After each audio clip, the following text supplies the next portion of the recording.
Bonjour. Attends, j'ai l'impression d'être un présentateur de télé, c'est insupportable. Bonjour. Bonjour à toutes et à tous. Je suis Vous David écoutez Pujadas. un nouvel épisode de Tout et de Rien, l'émission qui vous parle de tout et surtout de rien. Tu vas Et me ce refaire cette soir- intro, ça va pas du tout. Ça va pas du tout. Qu'est-ce que tu me fais là? Non mais qu'est-ce que c'est que ça? Enfin David, pardon, David. Marc. Qu'est-ce que c'est que ça? Bah, vous l'avez reconnu à sa voix, la personne qui m'accompagne aujourd'hui, c'est Mika. Comment ça va, Mika? Ouais, ça va, mais je suis outré. Qu'est-ce que c'est que cette introduction là? On dirait Tu veux effectivement que un je refasse journaliste de l'intro France Info. Enfin Marc, ça fait 8 ans que tu fais ça.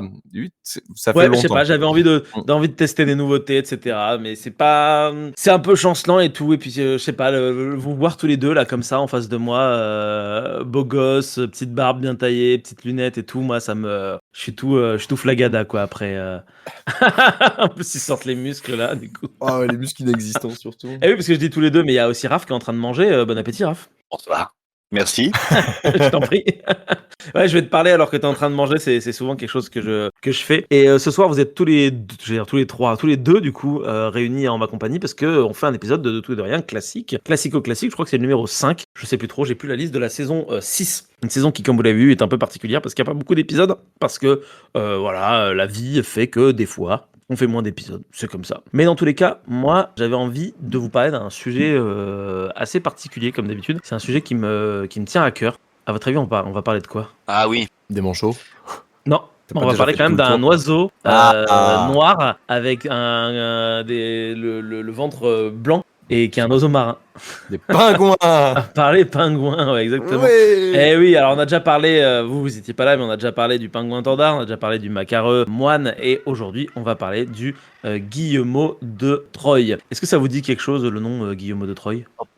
Oui, parce que tu m'en avais parlé et moi je m'étais arrêté sur c'est pas un réalisateur ça et je me suis dit que tu allais parler de cinéma et je me suis dit que tu allais parler de cinéma mais alors pas du tout quoi.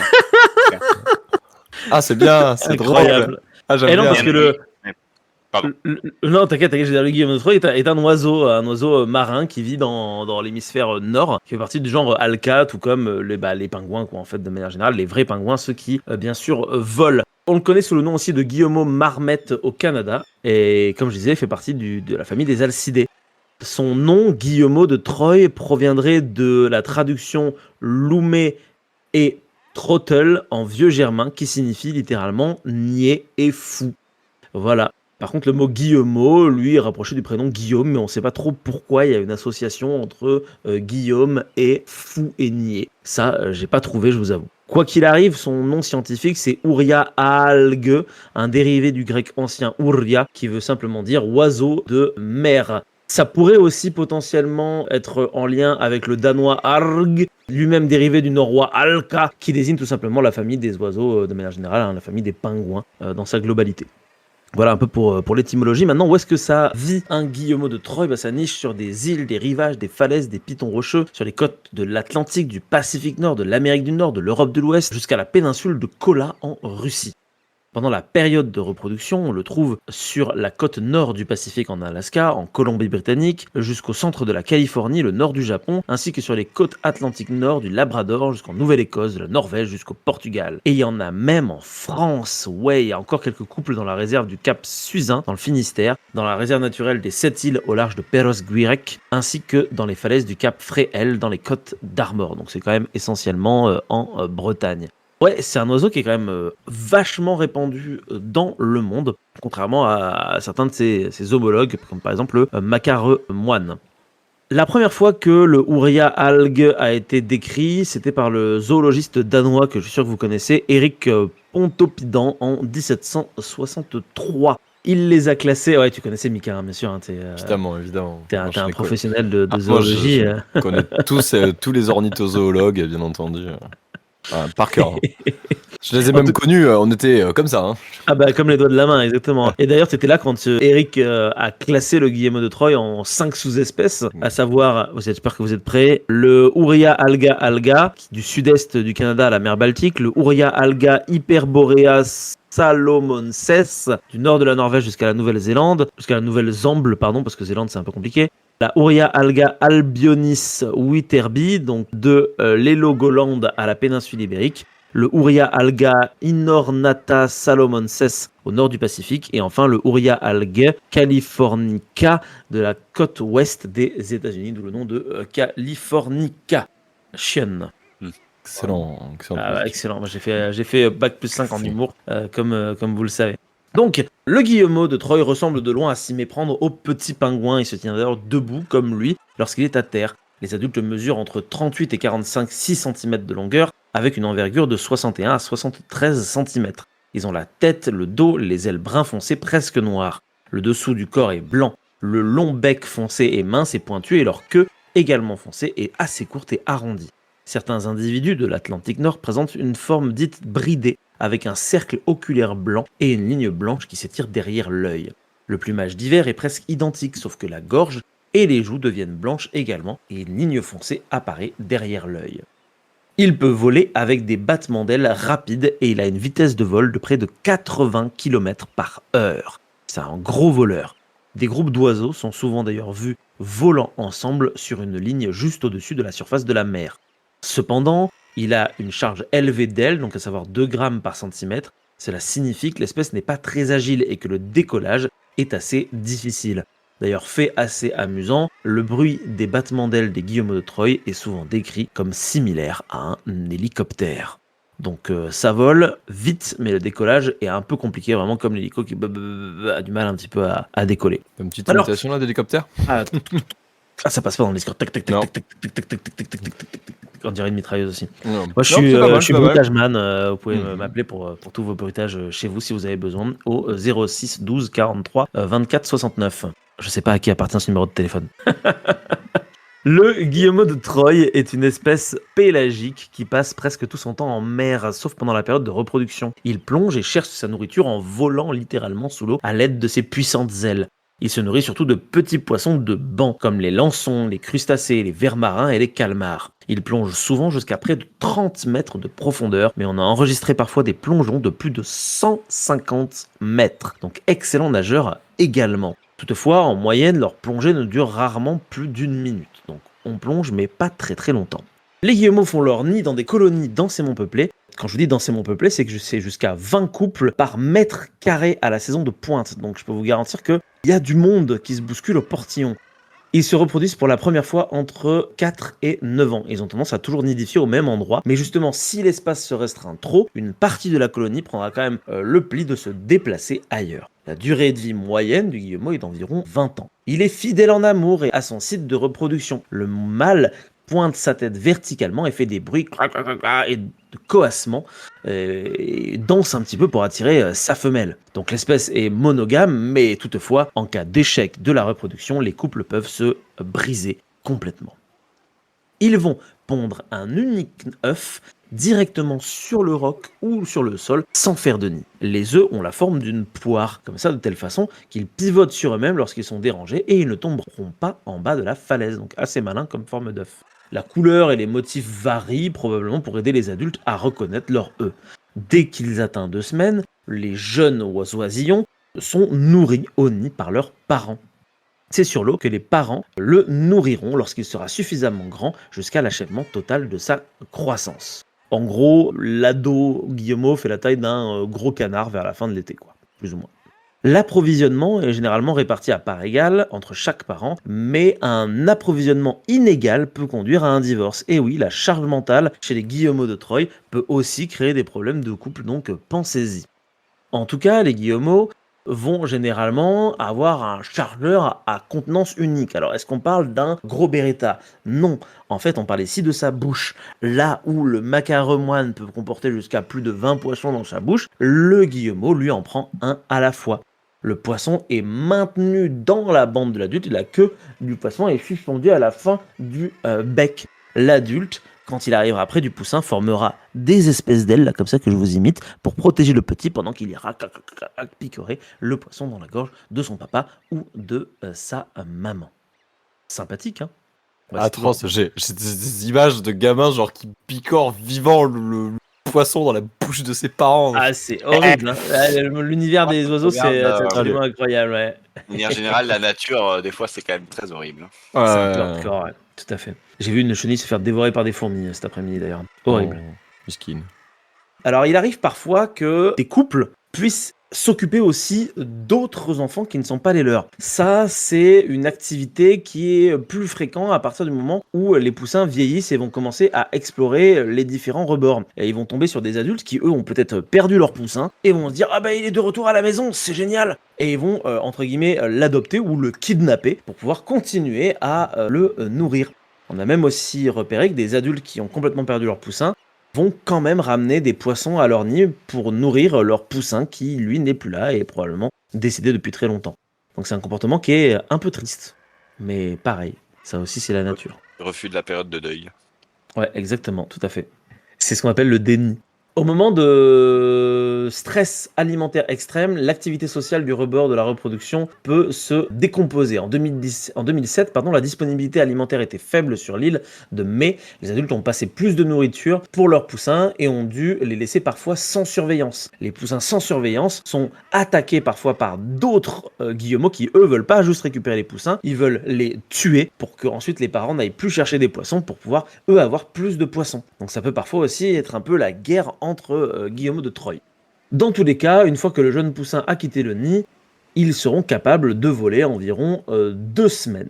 Après avoir été, bien évidemment, en stage d'abord aquatique. Donc on apprend d'abord à nager, puis ensuite on apprend à voler. Parce que voler, ça peut vous sauver la vie, mais nager, ça vous permet de vous nourrir. Et c'est quand même plutôt pas mal.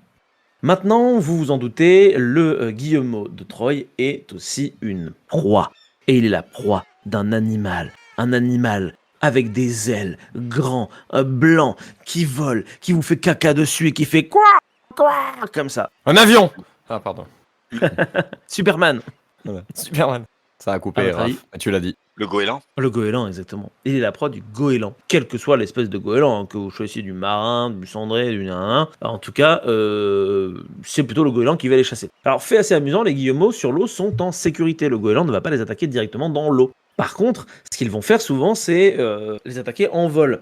Le concept, c'est le suivant, c'est que vous êtes un parent, là, comme ça. Vous volez avec votre poisson pour pouvoir aller nourrir votre famille. Puis tout d'un coup, depuis les hauteurs, telle la Luftwaffe, vous allez avoir un goéland qui va arriver et qui va tenter de venir voler votre poisson. Et là, un combat s'engage aérien, mais le goéland, ayant bien évidemment la suprématie des airs, il arrivera sans problème à voler votre poisson.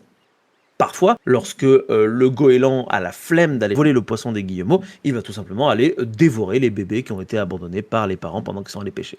Donc un être très sympathique, on pourrait lui en vouloir, mais après tout finalement le goéland ne fait ça que pour nourrir sa famille. Lui. Oui, parce que c'est ça, il va pas bouffer les adultes, il bouffe soit les œufs, soit les poissons que les parents Exactement. ramènent. Tout à fait. Soit les enfants, et du coup, quand les parents ramènent les poissons, ils ont plus d'enfants. Exactement, tout à fait. Mais du coup, ils peuvent se nourrir, ce qui est pas mal, puisqu'ils font d'autres enfants au prochain cycle, puisqu'il y a à chaque fois qu'un seul œuf. Exactement, tout à fait. Du coup, et à chaque fois, on se rend compte d'ailleurs que c'est ce phénomène de n'avoir qu'un seul œuf qui pose souvent des gros problèmes. Parce que si vous avez écouté les 18 chroniques sur les manchots, vous savez que faire un seul œuf, ça crée des soucis quand vous faites buter par à peu près tout ce qui passe à la ronde. Donc, potentiellement, si on veut, là, nous les humains, on peut éradiquer les guillemots de Troie très facilement. Il suffit qu'on est dans les colonies et qu'on prenne tous les œufs, et on n'aura plus après. Mais personne ferait ça, hein. Personne. Non, personne. C'est pas du tout comme si... Tu vas nous dire un truc hyper sombre et horrible qui va nous amener justement au statut de conservation de l'animal qui est en préoccupation mineure. Et donc tu vas nous y amener tranquillement mais sereinement pour nous dire que l'homme est une saloperie. Vas-y, crache. En 1936, on compte un peu plus de 1 millier de guillemots de Troie en Bretagne, décimés par les marées noires. Il ne reste plus que 150 couples en 1982 dans la région. On ne trouve plus en France que 150 couples du coup de la sous-espèce Algue albionis, confinée au nord de la Bretagne, où la pollution pétrolière les menace gravement. Aux îles britanniques, c'est avec 570 000 couples nicheurs, un oiseau de mer encore commun au début du 21e siècle. Donc en fait là pour le moment c'est juste la France qui a l'air de foirer, les Britanniques ont l'air de mieux gérer leur population de guillemots de Troie. Cependant, même si la population mondiale est stable avec près de 18 millions d'individus, on a remarqué en 2016 une mort au massif d'oiseaux dans le nord-est du Pacifique. Les oiseaux semblaient émaciés, affamés. On n'a trouvé aucune solution à pourquoi est-ce qu'ils étaient comme ça. En fait, aujourd'hui, on pense juste que c'est vraiment une chasse excessive qui peut les tuer, la pollution et les marées noires. Parce que d'ailleurs, la chasse est toujours légale à Terre-Neuve, par exemple, la chasse du guillemot de Troie. Les marées noires, du coup, doublent la mortalité hivernale des adultes reproducteurs, mais semblent avoir peu d'effet sur les oiseaux de moins de 3 ans, puisqu'ils sont, souvenez-vous, sur les falaises, normalement. Cette perte d'oiseaux reproducteurs peut être compensée par une augmentation du recrutement de 4 à 6 ans dans les colonies de reproduction. Donc, en fait, en gros, pour le moment, ça marche relativement bien, parce qu'ils sont suffisamment nombreux pour que, dans les colonies surpeuplées, il y en ait qui partent et qui rejoignent les colonies qui sont dépeuplées. Donc pour le moment, ça marche relativement bien, à part en Bretagne où c'est la merde la plus totale. Mais ça, pour le coup, c'est la faute vraiment à nos grosses marées noires qu'on a eues dans la deuxième moitié du XXe siècle. Tu voudrais dire que c'est l'immigration de masse qui fait que l'espèce pérennise? Ouais. Alors ça, on devrait peut-être en prendre du grade. L'immigration de masse et aussi la reproduction interespèce avec d'autres espèces, puisqu'on en a parlé dans l'épisode sur le pingouin torda, mais les pingouins torda commencent à se reproduire avec les guillemots de Troie. Donc du coup c'est plutôt chouette parce que ça permet peut-être à l'émergence dans le futur d'espèces hybrides qui permettront de rajouter de l'ADN chouette de chaque côté, éviter l'inceste et du coup faire repartir plus sereinement la population.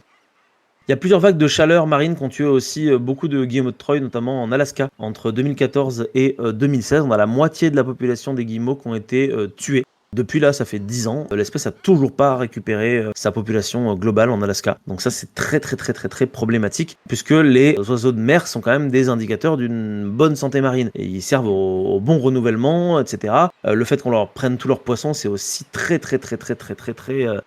problématique. Donc pour le moment, le guillemot de Troie, c'est ok, mais il faut faire gaffe. Parce que si on continue à faire ce qu'on fait comme d'habitude, ça sera la merde, quoi, finalement. Ah oui, si, il y avait un truc avec les œufs, je vous en ai pas parlé parce que là mes notes sont vraiment complètement bordéliques. Mais en gros, je vous l'ai dit, ils sont chassés à Terre-Neuve. Petite anecdote sur la viande des guillemots de Troie est assez foncée et très huileuse en raison de l'alimentation des poissons qu'elles consomment. Là-bas, ils vont aussi récolter les œufs pour pouvoir les manger. Et d'ailleurs, sur les îles Farallon, au 19e siècle, les villageois avaient tendance à prélever tellement d'œufs qu'en un an, ils en prélevaient près de 1,5 million. Ah oui. Ah, on est loin de 150 couples, quoi. Oui, c'est ça. Oui. Ouais. Voilà, donc, voilà, faut faire gaffe, quoi. Alors après, dernière petite anecdote, si vous voulez, c'est cet animal qui a donné son nom au héros de la trilogie du Livre des Étoiles de Eric. Et c'est aussi un personnage de la bande dessinée Les 7 vies de l'épervier, de bande dessinée franco-belge. Peut-être que tu connais, Mika. Tout à fait. J'en vends moins parce que c'est une vieille BD, mais... c'est très vieux, mais... C'est très vieux et surtout ça a 800 noms différents, ce qui fait que c'est très facile de s'y perdre, mais c'est une il y a plein de série, effectivement. séries, etc. C'est du... Comment dire, c'est de la... C'est du KPDP aventure classique avec du... Comment ça s'appelle de l'intrigue de palais qui prend pour scène... Enfin, comme scène à peu près la cour d'Henri IV. Voilà. Tout à fait. Et c'est sur ça que je vais vous laisser. Désolé, c'était un peu bordélique. J'ai pas relu mes notes avant de faire cette chronique, donc j'ai un peu bluffé à certains moments. Oh, vous êtes trop aimable. Moi, je te trouve toujours aussi fluide en fait. À chaque fois que tu me parles comme ça, tu viens, tu prends un oiseau et tout, tu te dis oh putain, le mec va encore nous parler d'oiseaux, et puis à la fin, tu finis par être captivé. Parce que finalement, on termine toujours par les humains qui sont des connards en fait aussi. C'est vrai. En fait, le fait que justement, il y ait toujours ce petit rebondissement à la fin, tu fais je reconnais. Mais ça, c'est la marque des documentaires, tu sais, les documentaires. C'est vrai. À chaque fois, c'est toujours là. Vous l'avez vu, l'ours polaire, il est trop mignon. Il va mourir et c'est ta faute. Parce que t'es un sale humain de merde. Et à la fois, t'es là, tu fais, mais je voulais pas, c'est pas ma faute, je fais juste partie du système. Et voilà. C'est incroyable parce que toujours à un petit moment, tu sens qu'on pourrait se tendre vers le point Godwin. Parce que à chaque fois, dans chacune des chroniques, il y a un petit truc. Quand j'ai écouté la guerre, la guerre, comme je t'ai dit, hein, la guerre de la Rivière Rouge, c'était exactement pareil. Je l'ai vu arriver de loin avec les aurochs réalisés en laboratoire dans les années 1930 par les Allemands. Là, les goélands qui sont comparés à la Luftwaffe et puis qu'ensuite on part sur du 1936. Oui, là, on aurait pu potentiellement imaginer quelque chose, mais on a su s'en éloigner et je nous en félicite. Oui, mais du coup, en parlant, c'est ce que tu ne remettrais pas dans le point Godwin. Et en parlant de l'Allemagne nazie. C'est exactement ce que j'allais dire. Parlons du Japon, du coup. Oui, le Japon. Le Japon. Pays du soleil levant. Terre de contraste. terre de contraste entre tradition et modernité. Et oui, bien sûr, entre tradition et modernité. Voilà. Du coup, je sais pas, parce que en fait, je me suis spoilé avec ton écran, Raph, et du coup, je sais de quel sujet tu vas parler, mais du coup, j'imagine que tu sais de quoi je vais parler. Et on faisait une transition sur le Japon. Je sais même pas si Raph a un sujet ou si juste il a pris de la matière pour discuter avec toi. Oh. Oh, Ok. c'est un secret, ok. Ok. Si, simplement, en fait, Marc m'a dit, hey, Yamika, il va parler Pokémon, est-ce que ça t'intéresse de venir mardi? J'étais là, bah ouais, grave. Et bon, ça fait quand même 10 fois que je viens voir Marc et que j'ai pas grand chose hormis d'écouter les gens qui parlent. Mais il m'a pas encore collé un 0 sur 20. Ah non, donc, mais moi je ça colle va, des tu vois. zéros à personne, je vous dis, vous pouvez venir sans rien, mais Mélissa aurait pu venir sans rien par exemple. Mais Salut, Mélissa. si j'ai un petit aspect, mais je sais pas du coup de quoi va parler Mika, donc peut-être qu'à un moment ou un autre, soit je reprendrai ses propos, soit je rembrancherai sur un truc. Mais voilà, moi j'ai juste cru comprendre que tu allais parler de Pokémon. Après, c'est quand même assez vaste de quoi on parle. Oui. Voilà. Effectivement, c'est surtout que même moi là, je regarde la gueule de mon deuxième écran et je vois toutes les fenêtres que j'ai ouvertes et je dis c'est vaste. Mais effectivement, si tu veux te regreffer à un moment donné, tu n'hésites pas à m'interrompre parce que comme d'habitude, si on a nommé ma chronique Passion Mika, c'est pas pour rien. C'est parce que des fois, voilà, qu'est-ce que vous voulez, on a tous cette neurotypique obsession. Voilà, on a des petites obsessions à des moments et moi, souvent, ça tourne autour des mêmes sujets. C'est souvent des mangas, des jeux vidéo, voilà, des lectures, des choses. Et puis moi, il y a un jeu vidéo qui reste toujours dans mon cœur ad vitam aeternam, c'est Pokémon. J'ai grandi avec, c'est un jeu des années 90. La première console que j'ai eue, c'était pas une console de salon, c'était une Game Boy. Et évidemment, dessus, il y avait Pokémon rouge et bleu, et forcément, le concept de faire des échanges, le concept d'avoir une aventure où tu peux entraîner des petites bébêtes qui ont plein de types et il y a plein de spécificités à apprendre, c'était un concept génialissime. J'ai grandi avec, et avec le temps, j'ai appris à les aimer de plus en plus avant d'en être de plus en plus déçu par la qualité des jeux qui sortaient d'année en année, avec des qualités techniques toujours plus abominables et de plus en plus de déceptions, ce qui fait que sur les derniers opus, je vous avoue, je ne me suis pas penché. Mais je n'ai pas délaissé la série pour autant, puisque en réalité, ça reste toujours une série de jeux que je trouve, ma foi, toujours aussi correct, avec un système qui a finalement assez peu changé au cours des années, mais qui en réalité cache une véritable profondeur. Je vous ai déjà parlé au cours de mes différentes chroniques de complexité dans les jeux Pokémon, notamment il y a pas longtemps est sortie la chronique sur Pokérogue, n'hésitez pas à aller j'en fais de l'autopromo, j'en ai rien à foutre. Voilà, n'hésitez pas à aller l'écouter parce que c'est un excellent jeu Pokémon, mais qui n'est pas un jeu Pokémon. Et c'est de ça finalement dont je vais vous parler aujourd'hui. Je vais vous parler des jeux Pokémon qui n'en sont pas vraiment, puisque je vais vous parler des Acrom et des fangames Pokémon. Alors, voilà. Je vois Raph qui fait des grands signes du divin. Mon Dieu, on va pouvoir parler de la même chose ce soir. On va parler à Acrom et Fangame puisque, on va faire un petit bref historique. En réalité, il y a pas très longtemps, je suis tombé sur une petite pépite. Voilà, je suis tombé sur un Acrom. C'est un random guess. Vas-y. C'est peut-être mon frère, il m'en a parlé. Est-ce que c'est quelque chose qui commence par un U? Alors, je l'ai fait il y a longtemps, donc c'est pas celui-là. Pas celui-là. Voilà, je connais juste Unbound. Ok. Glazed. Ok. Light Platinum aussi. Ouais. Voilà.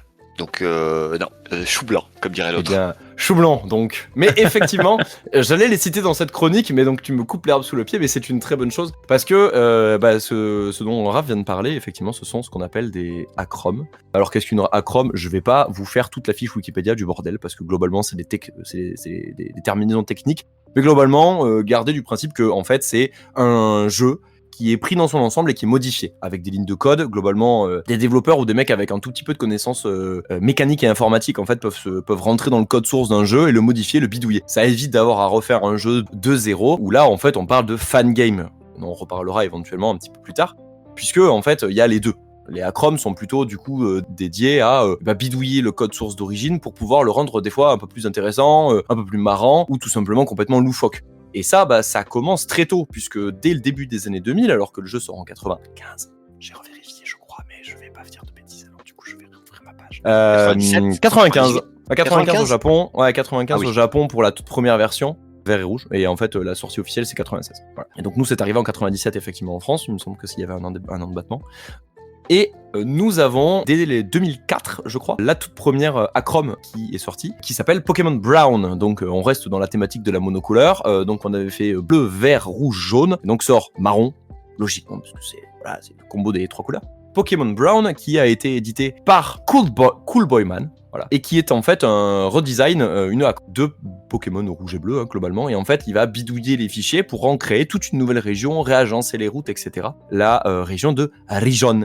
Et la région de Rijon, en fait, il va en faire d'autres jeux. Vous allez avoir Pokémon Prism, vous allez avoir Pokémon Regions Adventure, etc. Et en fait, dès 2004, le principe du Hack ROM va commencer à se démocratiser. Parce que, en fait, c'est cool de pouvoir modifier des jeux, c'est cool de surtout pouvoir rajouter des trucs dedans. Rajouter de la qualité de vie, rajouter bidouiller des graphismes, changer des trucs. Intégrer aussi quelque chose qui va beaucoup plaire au public qui s'appelle les Fakemon, c'est-à-dire des Pokémon qui ne sont pas des Pokémon qui sont créés par Nintendo, mais plutôt qui sont créés par une communauté d'artistes qui décident d'avoir envie de modifier, bidouiller, et surtout redonner un nouveau souffle aux jeux qu'ils ont pour le coup beaucoup poncé.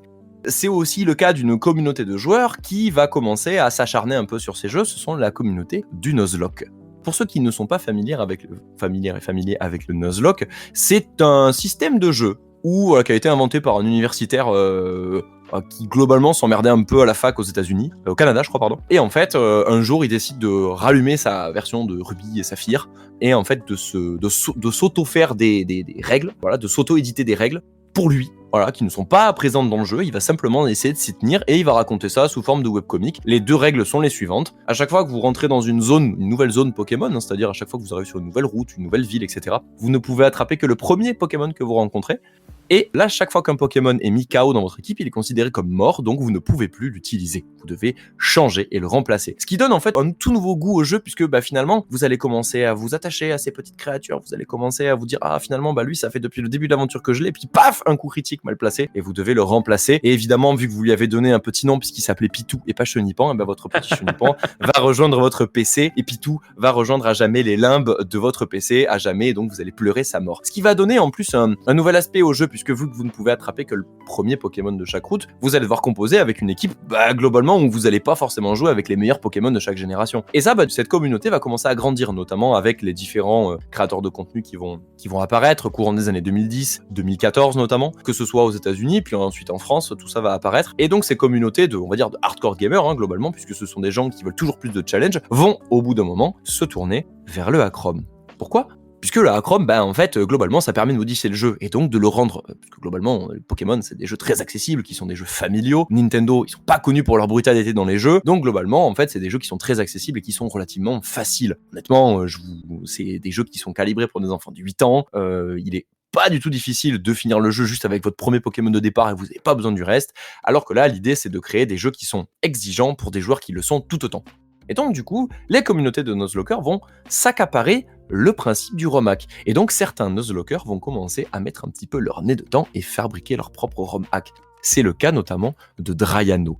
Et Draiano, justement, il a fait parmi les plus célèbres ROM hacks qui encore à ce jour font partie des top ROM hacks qu'il faut faire.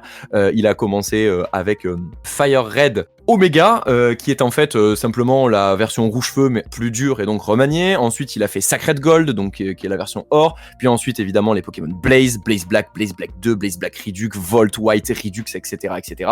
Bref, il en est pas à son coup d'essai le man. Et globalement, dans la communauté des Nuzlockers et dans la communauté aussi des ROM hackers, ce type, c'est une sorte de légende puisqu'il a pondu, on dira, des classiques.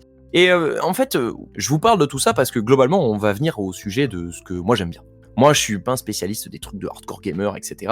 Je suis pas un type qui va faire les hack ROM les plus durs, parce que globalement, je me suis essayé à Radical Red, qui est encore une fois un Fire Red, mais encore plus énervé, où globalement, je suis jamais allé au bout du jeu parce que le jeu est tellement difficile et tellement exigeant qu'il faut y investir beaucoup de temps. Je dis pas qu'il est impossible, au contraire, il l'est, mais il est très exigeant. Dès le premier badge, globalement, vous vous faites laver le cul 10 fois, parce que globalement, même si Pierre, il a des Pokémon parfaitement dosés pour les vôtres, en fait, il a des Pokémon qui ont des objets, il a des Pokémon qui ont des vraies stratégies, des vraies statistiques, et en fait, vous vous faites péter le cul si vous n'êtes pas un minimum préparé. Et donc, en fait, ça, il y a beaucoup de gens qui vont apprécier. Et il y a des gens qui vont s'emparer totalement du phénomène et qui vont aller encore plus loin. C'est la sortie d'Emerald Kaizo. Pokémon Emerald Kaizo, ça fait partie de la lignée des Kaizo, ou qui ont d'ailleurs été sur beaucoup de jeux Nintendo ROM, hackés, on va dire, émulés et ROM hackés.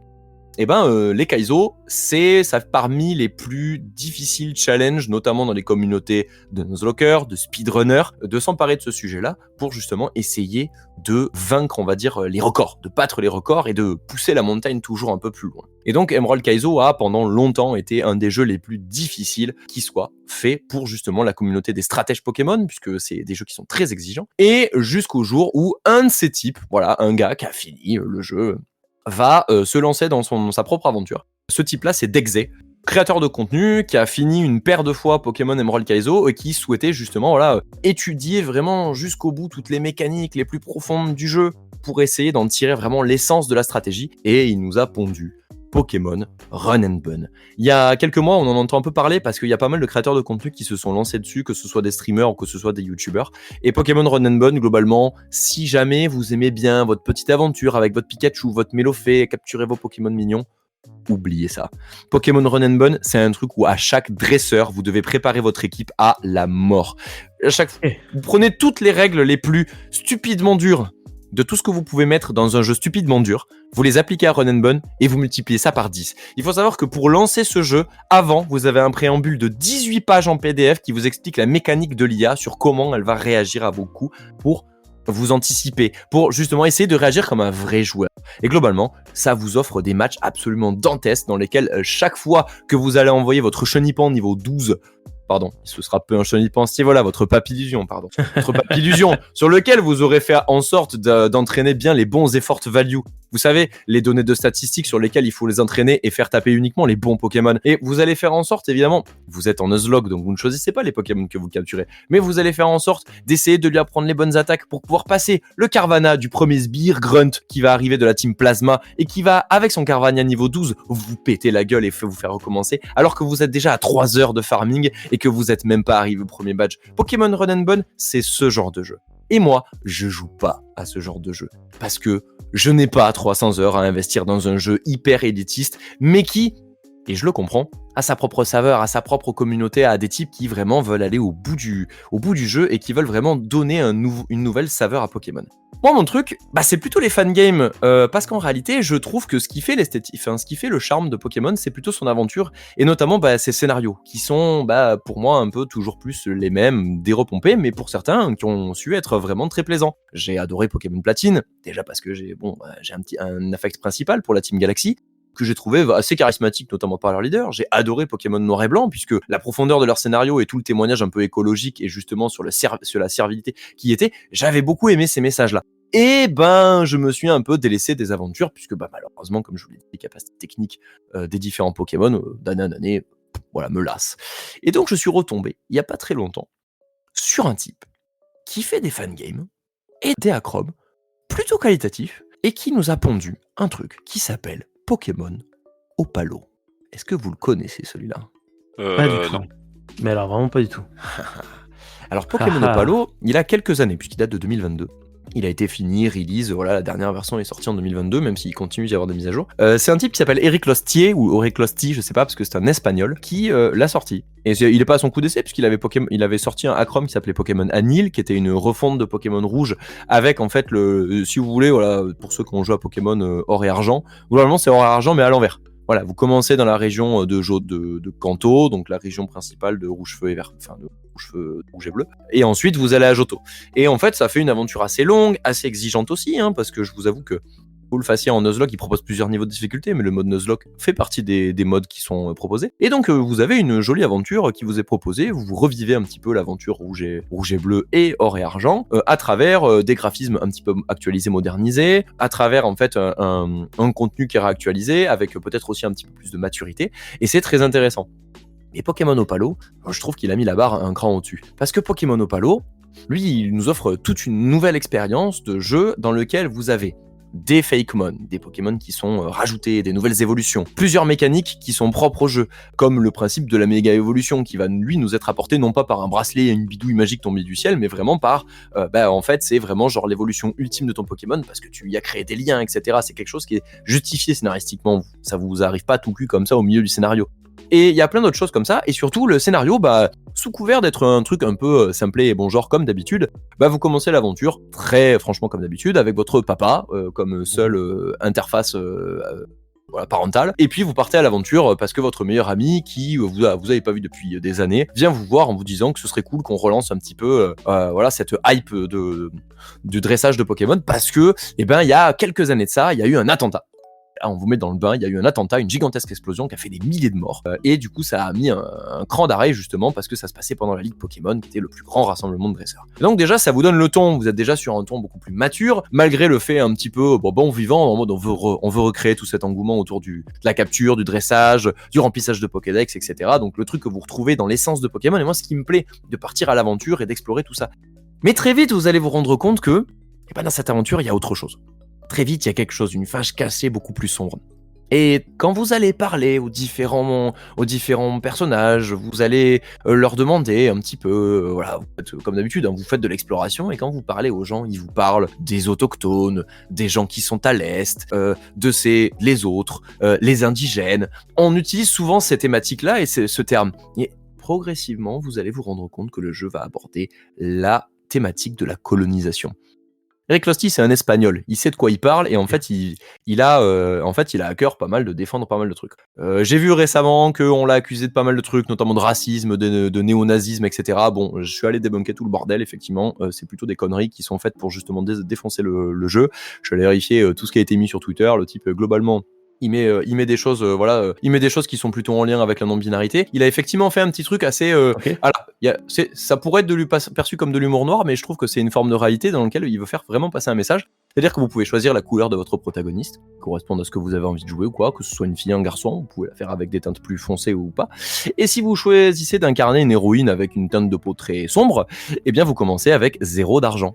Et alors il y a plein de gens qui l'ont accusé de racisme en disant mon Dieu, c'est horrible. Non, ils ont pas d'argent, etc. En fait, ce qui s'est passé, c'est que c'est une réalité. Parce que la réalité, c'est ça, c'est que quand vous commencez avec la vie, oui, parce qu'il y a une question d'héritage. Et c'est de ça dont il est question dans Pokémon Opalo, le poids de l'héritage. Votre meilleur ami est un type qui siège à la présidence et dont le fils est de bonne famille et qui a eu tout cuit dans sa jeune vie et qui, globalement, va à une brillante carrière politique qui l'attend parce que, globalement, il a eu droit aux meilleures universités. Votre rivale, elle, c'est une autochtone bannie de son clan parce que elle était différente et qu'elle voulait apporter la paix, alors que les autres, eux, c'est plutôt globalement des terroristes qui veulent simplement justement rétablir leurs droits face aux colons qui les ont envahis. Et donc ça vous crée un scénario hyper dense, hyper long. J'ai mis plus de 80 heures dans le jeu, dans lequel je me suis pris à être enthousiasmé, à aimer ces personnages, à voir un petit peu leur phase lumineuse, leur phase sombre.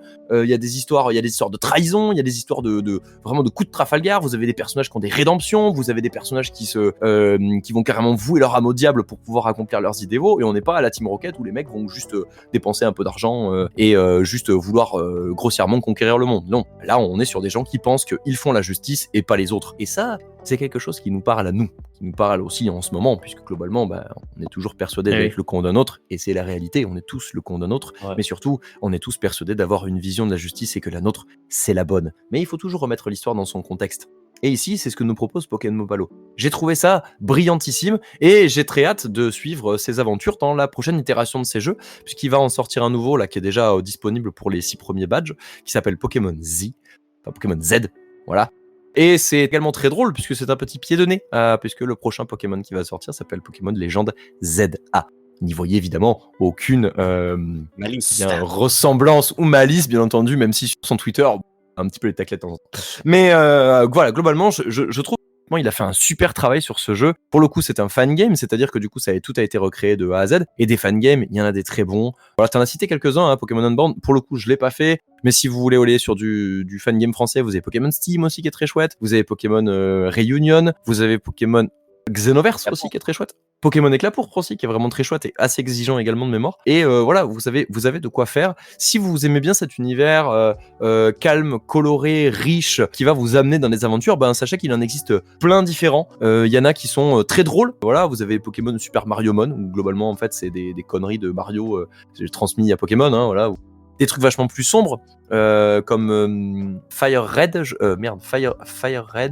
Rocket. Quelque chose comme ça. Oui, globalement, voilà. Où tu joues la Team Rocket. Vous jouez la Team Rocket, voilà. exactement. Ouais. Vous avez Pokémon Insurgence aussi, que j'ai eu l'occasion de faire, et honnêtement, c'est vraiment genre hyper bien, mais globalement sur fond de secte et de sacrifices, etc. Où globalement, en fait, ils invoquent les Pokémon démoniaques. Et honnêtement, il y a plein, et vous avez vraiment à boire et à manger.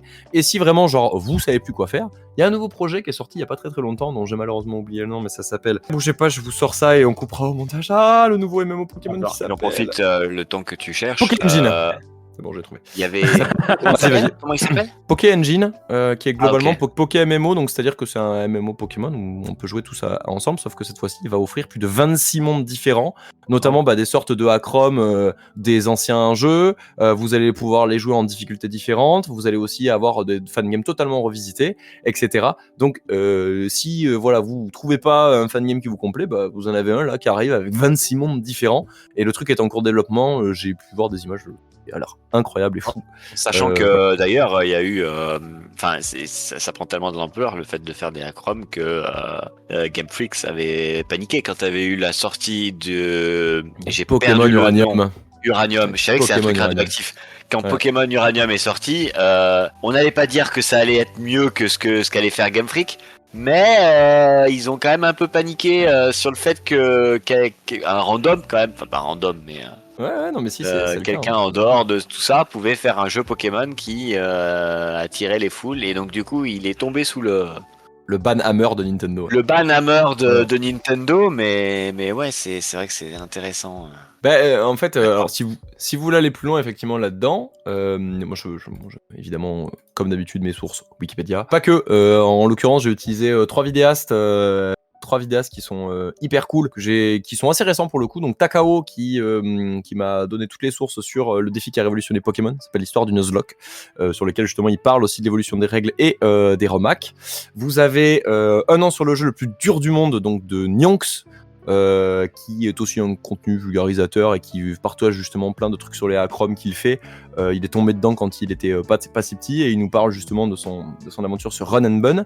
Et la dernière que j'ai regardée justement, qui parle du banhammer de Nintendo, c'est la dernière de The Great Review, quand même assez connu pour son travail de vulgarisation et de storytelling assez incroyable, renommé sur YouTube, qui nous parle de mais pourquoi Nintendo porte plainte contre tout le monde et qui parle justement de ces décisions de justice des fois un peu absurdes sur tout ce que peuvent faire les créateurs de contenu autour des mondes qui leur appartiennent, parce que globalement voilà, vous avez un petit peu tout l'historique, parce que globalement Nintendo ils sont c'est un chat échaudé qui craint l'eau froide, hein, globalement ils ont déjà États-Unis et Atari se casser la gueule en justice justement et qui ont perdu tous leurs droits dessus, qui n'ont pas envie de revivre ça. Et c'est vrai qu'effectivement ça avait fait grand bruit l'histoire de Pokémon Uranium, et parce que Pokémon Uranium n'était pas les seuls à qui ils avaient fait ce fameux coup où vous avez plein de gens qui vont mettre beaucoup de temps, beaucoup d'investissement pour créer justement des trucs fan game qui sont vraiment, en plus de ça, ils sont très honnêtes, hein, ils vont limite prévenir et dire voilà, tout ça appartient à Pokémon, il y a pas de problème, je m'en fous, je veux pas toucher d'argent, etc. Mais à partir du moment où en fait ça tombe sur le coup de la licence Pokémon, t'es quoi, Nintendo ils arrivent et paf ils explosent tout. Ce qui avait été le cas de Pokémon Uranium et qui est ressorti il y a pas très longtemps parce que des fans l'ont fait revivre. Donc si vous avez effectivement l'occasion de faire Pokémon Uranium, il est génial aussi en termes de scénario.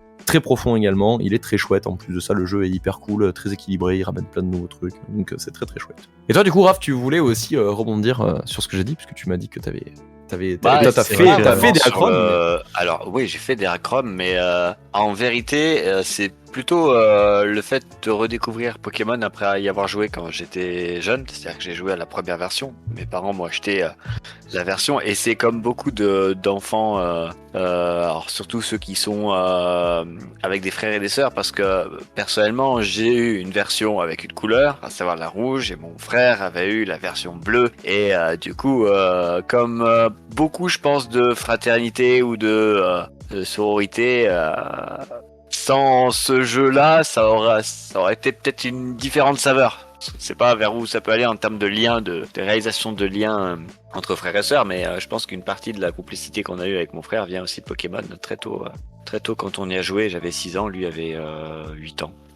Et on a, alors comme toi, hein, on a surtout décroché dans les années 2010 et on s'y est un petit peu remis dans les années 2020, c'est-à-dire qu'on s'était acheté épée et bouclier. C'était assez sympa, et fin des années 2010, on s'était lancé dans les Acrom parce que ça nous rappelait principalement les 3-4 premières sorties, enfin les premières générations comme on appelle Pokémon, puisqu'aujourd'hui on est à la 9e si je me trompe pas, ou 10e. 9e. Personnellement, j'ai lâché, mais c'est vrai que comme beaucoup de gens trentenaires, les premières générations, on les connaît mieux. La première, on connaît le nom des Pokémon, presque leur cri et toutes les stats et ce que tu veux. La deuxième, ça va aussi pas mal. La troisième, bon, on commence à connaître, mais à partir de la quatrième, ça commence un petit peu à se compliquer personnellement. Et comme je me suis dit que c'était quand même intéressant de parler de Pokémon pour intéresser aussi Mika, mais de musique aussi pour intéresser ce bon vieux Marc pour qu'il ne soit pas, ne soit pas non plus à l'article de la mort.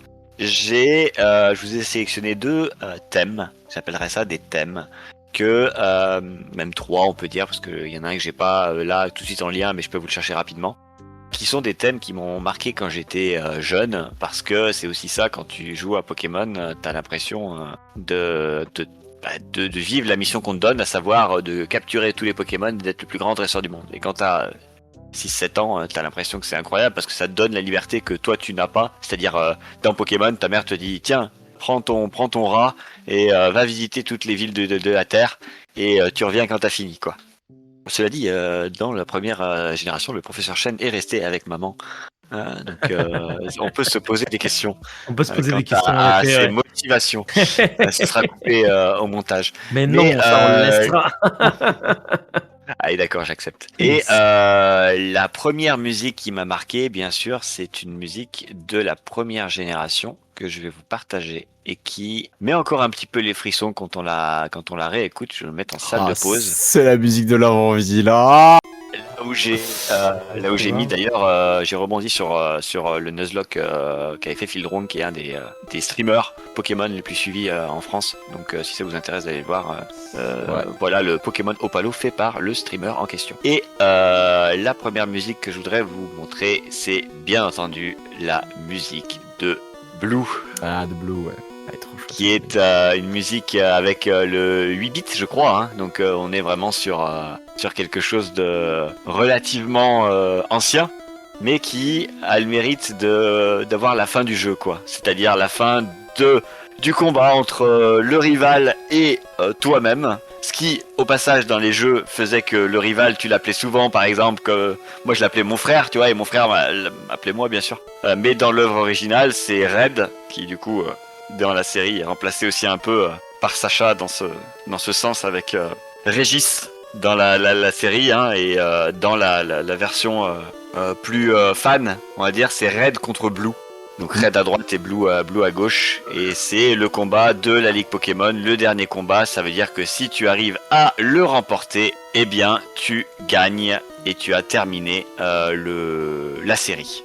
Alors, fun fact, parce que du coup tu parles de Régis, est-ce que vous savez pourquoi en français Blue ils l'ont traduit par Régis? Enfin, en tout cas dans la série animée, le rival de Sacha s'appelle Régis. Est-ce que vous savez pourquoi? Pas du tout. Alors peut-être que j'ai eu su à un moment, mais alors... Est-ce que vous avez déjà regardé des Parce que épisodes Régis de est un Pokémon? con. Oui. C'est vraiment ça? Oui, c'est vraiment ça. Incroyable. Parce que du coup, les mecs ont fait du coup les traductions et pour beaucoup les doublages. En fait, ils étaient fans des nuls, et du coup Régis est un con, et du coup et comme effectivement il se comporte comme le dernier des trous du cul dans l'animé, du coup Régis est un con. C'est génial. Voilà, c'est pour ça qu'il s'appelle Régis. Voilà. C'est génial. Voilà. Et alors, je ne sais plus, je sais pas si c'est pas Shabba qui l'avait raconté ou un truc, enfin bref, mais ça fait partie justement de ce truc-là, ou un des doubleurs qui avait raconté effectivement pourquoi ils avaient appelé Régis à la traduction. Ah, c'était le mec qui avait dit ouais, en fait on prononce Roku et pas Roukoups, mais c'est pour ça qu'ils avaient appelé Régis, mais ils étaient un peu fans du truc, et voilà. Après, Info Intox, ça, genre, est-ce que c'est devenu une légende urbaine et qu'en fait ça s'est perpétré, et du coup maintenant c'est devenu la réalité. Mais honnêtement, je trouve que cette histoire est absolument extraordinaire. Voilà, fin de la parenthèse.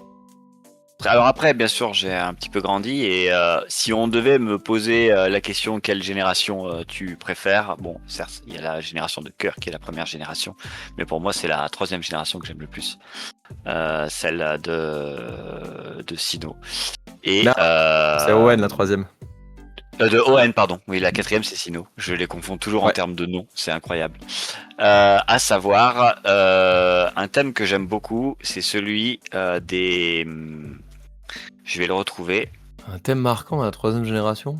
Non, alors, c'est pas un thème très forcément... comment on appellerait ça? Épique. Mais moi, je l'aime beaucoup.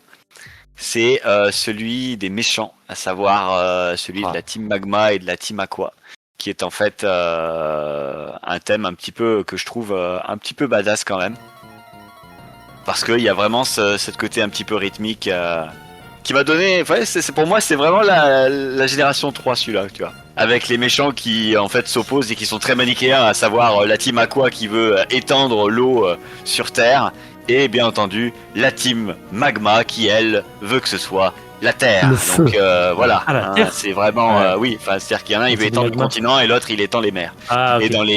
Et dans les deux, enfin suivant laquelle tu as comme version, la Pokémon Ruby ou Pokémon Saphir, et bien du coup tu vas Saphir, tu vas être contre la team Magma, si je pense, si je oui, parce que Saphir aime bien l'eau, donc pour moi ça me semble logique. Et la team justement Aqua sera ton allié. Et donc vous êtes complètement con, vous êtes complètement con de faire ça. Et puis à la fin le méchant va faire. C'est complètement con, je ne suis qu'une larve. Et c'est pareil pour l'autre version, mais inversée. Voilà. Ah, c'est effectivement ça. C'est vraiment le côté. Ah, c'est vraiment genre, c'est exactement ça, c'est à la fin. Mais vous êtes complètement con. Ah oui, voilà, fin, résolution du conflit. Mec, tu leur dis genre, mais c'est très con, non, c'est très con, non, c'est très con. Ah oui. Voilà. Je reviens juste sur Blue qui était le comment on appellerait ça ? Le rival ? Le rival de la première génération, parce qu'en fait, on affrontait quand même ça au passage. J'ai trouvé une petite photo pour vous montrer ce qui était quand même assez sympathique en termes d'équipe. Donc un petit Léviator, un petit Roucarnage, un petit Dracofeu, un Noix de Coco, un Rhinocéros, un Alakazam. Et pour moi, alors après, je ne parle que pour moi, hein, mais si on devait me demander la meilleure des musiques de tous les temps de Pokémon des jeux, je serais assez rapidement d'accord sur quelque chose. Ce n'est pas un thème de bataille, mais c'est un thème de pré-bataille, c'est-à-dire quand on parle avec quelqu'un, et c'est dans la génération 4, c'est le discours de Cynthia juste avant la bataille finale, hein, la dernière bataille du jeu. Et là, c'est une cover très difficile à faire, hein, puisque du coup, on parle d'une cover de piano, hein, qui est fait à vitesse 1. Hein. Voilà. Et c'est pour moi la meilleure thématique. La meilleure thématique du génial, jeu. Hein. Ça dure 1 minute, mais je vous laisse apprécier à sa juste valeur. Et on va apprécier ça à sa juste valeur, ouais. C'est très chouette. Donc, c'est le côté dramatique dans l'œuvre, je trouve. Ah oui, non, mais là, on est sur quelque chose de très sympathique.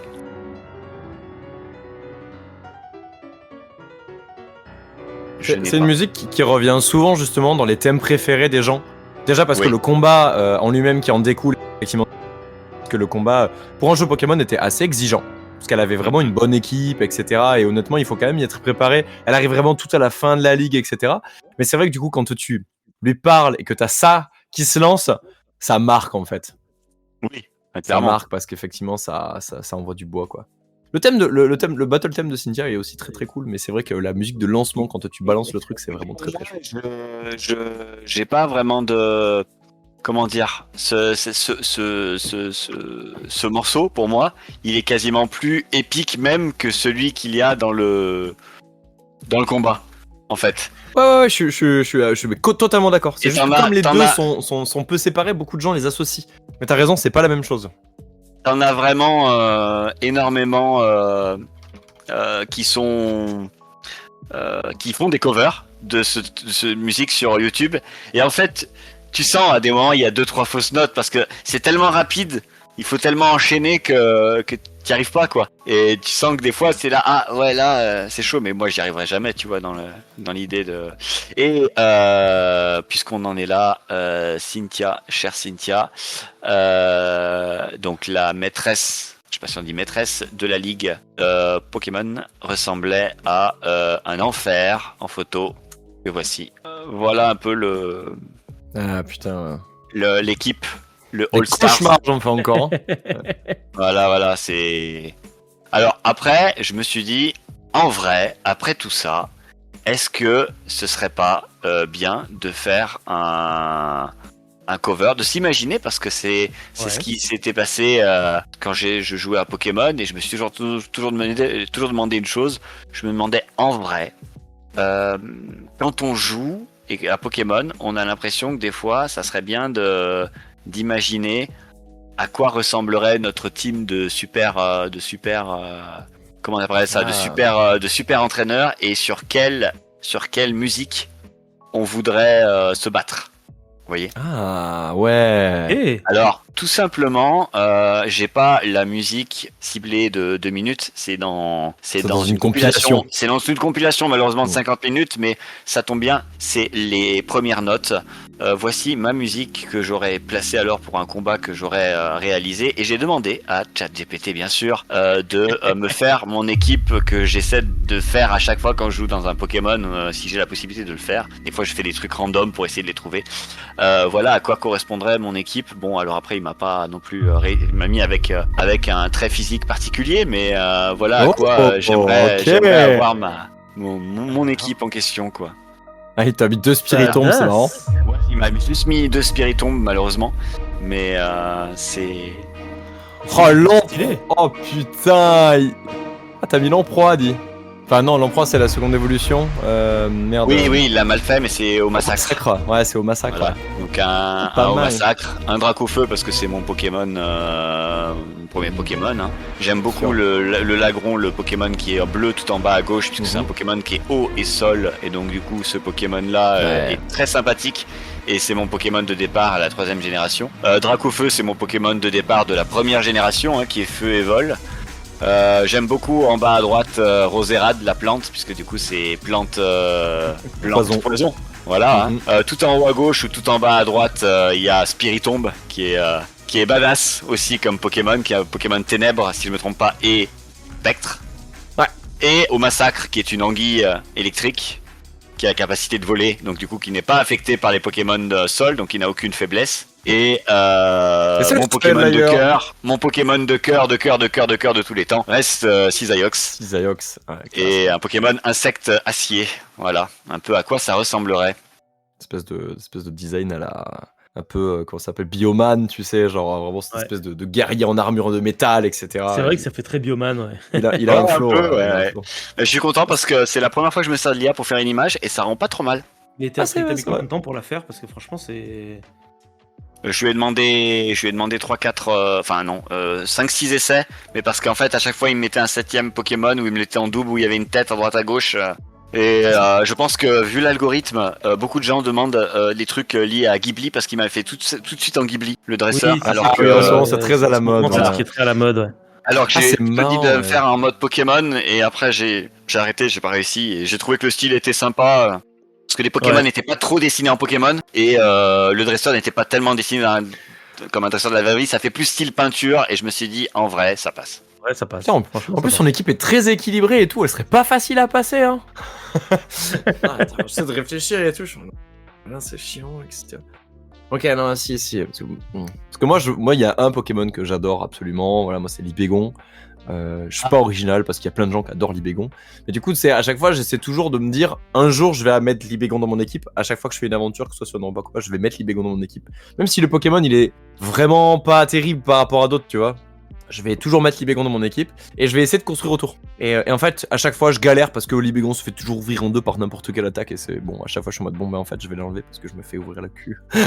Mais c'est très drôle. Elle est en tout cas très chouette, la génération. La musique est vraiment très cool aussi. C'est assez cool les remixes Pokémon, c'est très très sympa. Et mais toi, je sais qu'on en avait. Pour répondre à ta question, voilà en gros les principales faiblesses de l'équipe en question, quoi. Et les principales forces en résistance.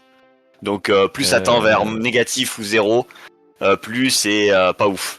Voilà. Ouais, c'est ça. Ouais, faiblesse roche, mais juste moins 0. Enfin, le seul qui est en faible roche, c'est parce que t'as Dracofeu qui est double fois, mais sinon tout le reste résiste en fait. Donc voilà, je me suis dit c'était assez sympa, même si elle est vraiment très balance, hein. Même si gros débat sur des gros Pokémon que j'aime beaucoup utiliser, qui sont Métalos et Tyrannosif. Mais ça, c'est un petit plaisir coupable. Bien sûr.